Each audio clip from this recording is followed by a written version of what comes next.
Leanne Tweeden is a journalist at KABC Radio in California.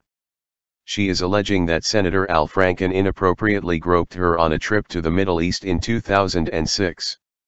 Here's the story from KABC. Senator Al Franken kissed and groped me without my consent, and there's nothing funny about it.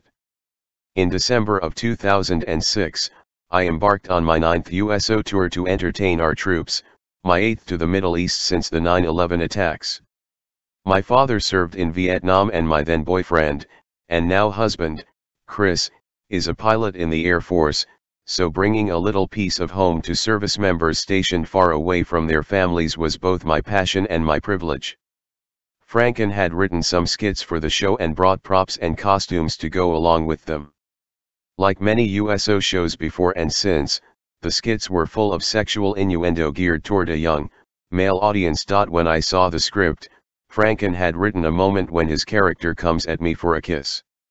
I suspected what he was after, but I figured I could turn my head at the last minute, or put my hand over his mouth, to get more laughs from the crowd. On the day of the show, Franken and I were alone backstage going over our lines one last time. He said to me, "We need to rehearse the kiss." I laughed and ignored him.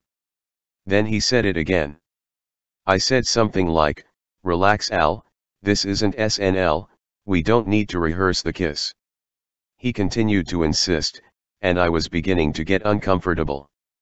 He repeated that actors really need to rehearse everything and that we must practice the kiss. I said okay so he would stop badgering me.